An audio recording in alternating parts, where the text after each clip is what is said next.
10th geography chapter number 1 का 4th video. हम लोग बहुत ही बारीकी से लाइन बाय लाइन एक एक शब्द को समझते हुए पढ़ रहे हैं, इसलिए थोड़ा समय लग रहा है, लेकिन अच्छे से पढ़ेंगे, कहीं कोई चीज़ हमारा क्या हो छूटे नहीं। तो चलिए, तो वीडियो नंबर 4 चैप्टर फर्स्ट का हम लोग स्टार्ट कर रहे हैं। टॉपिक है भारत में संसाधन नियोजन। संसाधन नियोजन हम लोग पढ़ चुके थे, अब हम लोग को पढ़ना है भारत में संसाधन नियोजन। ठीक, यानी संसाधन प्रबंधन। संसाधन नियोजन एक क्या है? जटिल यानी बहुत ही कठिन प्रक्रिया है। इसके लिए आवश्यक क्रियाकलाप यानी कार्य की आवश्यकता होती है। ये क्रियाकलाप संसाधन नियोजन के सोपान होते हैं। चलिए, कह रहा है ये क्रियाकलाप संसाधन नियोजन के सोपान होते हैं। तो इसको समझने का अर्थ है, जो संसाधन नियोजन के क्रियाकलाप में सोपान का क्या अर्थ है? सोपान का अर्थ होता है क्रम, यानी एक हायरार्की, यानी ऊपर से नीचे की ओर क्रम, यानी सबसे पहले कौन, उसके बाद कौन, और उसके बाद कौन, या सबसे आखिरी में कौन। तो सोपान का अर्थ होता है एक क्रम। तो वही कह रहा है संसाधन नियोजन में सोपान, यानी संसाधन नियोजन करने के लिए सबसे पहले हम क्या करेंगे, फिर उसके बाद क्या करेंगे, और आखिरी में सबसे क्या करेंगे। तो चलिए आगे देखते हैं। तो इन सोपानों के सहारे किसी देश के उपलब्ध संसाधन का सदुपयोग यानी अच्छा उपयोग, सही से उपयोग, यानी किसी भी संसाधन का क्या हो, बर्बादी नहीं हो, वही कह रहा है सदुपयोग कर उस देश की उन्नति का मार्ग प्रशस्त किया जाता है। ठीक, उन्नति का मार्ग प्रशस्त किया था। अब आगे देखना है, संसाधन नियोजन के सोपान को निम्न रूप में बांटकर अध्ययन किया जा सकता है। कह रहा है संसाधन नियोजन के सोपान में सबसे पहले हमको क्या करना है, उसके बाद क्या करना है। तो इसमें देखते हैं, सबसे पहले इसमें क्या सबसे पहले संसाधन नियोजन में सबसे पहला हमको क्या कार्य करना है। तो देश के विभिन्न प्रदेशों में संसाधनों की पहचान करने के लिए क्या करना है, सर्वेक्षण करना, यानी किस प्रदेश में, किस राज्य में, कौन से क्षेत्र में कौन सा संसाधन है, उसके लिए क्या करना, सर्वेक्षण करना है। वहाँ पे जाके निरीक्षण करना और देखना कि यहाँ पे इस प्रदेश में, इस राज्य में, इस क्षेत्र में संसाधन कौन सी है। ठीक ठीक, तो पता लगेगा संसाधन किसी क्षेत्र में इस प्रकार के है, किसी दूसरे क्षेत्र में कोई और है, और किसी और क्षेत्र में कोई और है। ठीक, तो पता लग गया। ठीक, अब उसके बाद सर्वेक्षणों उपरांत मानचित्र तैयार करना। अब मुझे पता लगा जो बिहार में क्या है, पाइराइट है, ठीक, चूना पत्थर है, ये पता लगा। तो मानचित्र तैयार करेंगे, तो मानचित्र तैयार करेंगे तब उसमें बताएंगे जो बिहार में क्या है, पाइराइट है, चूना पत्थर है। ठीक, और उसके बाद झारखंड में पता लगा, मध्य प्रदेश में, वेस्ट बंगाल में, इस समय क्या है, कोयला है। तो मानचित्र में हम क्या लिखेंगे, मानचित्र में क्या दर्शाएंगे, जो बिहार में अमुक यानी चूना पत्थर है, पाइराइट है, झारखंड में, वेस्ट बंगाल में, छत्तीसगढ़ में, अन्य किसी चीज़ में क्या है, कोयला है, या दक्षिण के तमिलनाडु राज्य में कोई और संसाधन है, जम्मू कश्मीर में उच्च कोटि का कोयला पाया जाता है, वो है। तो हम जिस क्षेत्र में जो संसाधन हम लोग को मिला है, सर्वेक्षण के उपरांत जो संसाधन हम लोग को प्राप्त हुआ है, उसका क्या करेंगे, एक मानचित्र तैयार करेंगे।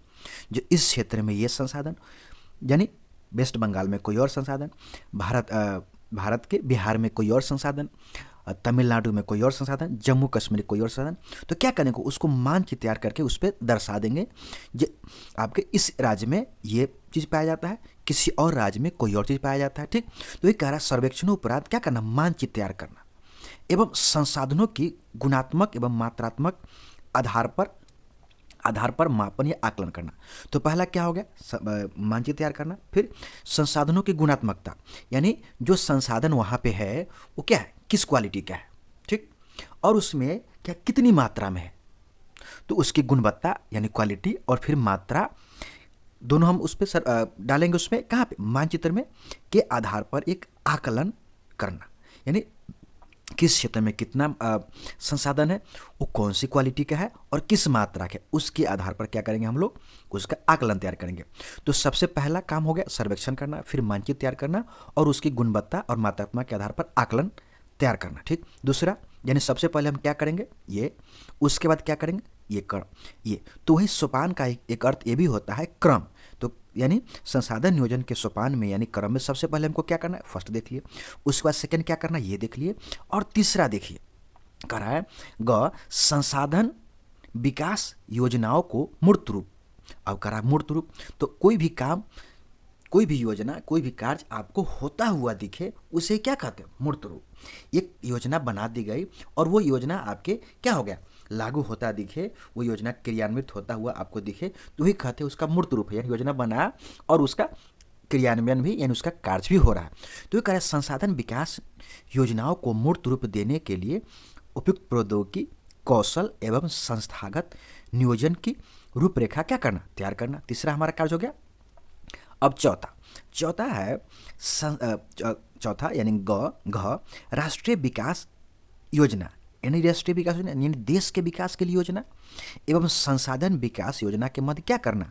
मध्य समन्वय स्थापित करना, यानी तालमेल स्थापित करना। यानी हमारा संसाधन का विकास किस प्रकार से हो, उसी प्रकार से हमारा देश का विकास किस प्रकार से हो, यानी दोनों के बीच क्या करना? संबंध स्थापित करना। अब इसे देखते हैं। बिहार राज्य में सामूहिक भागीदारी की सहायता से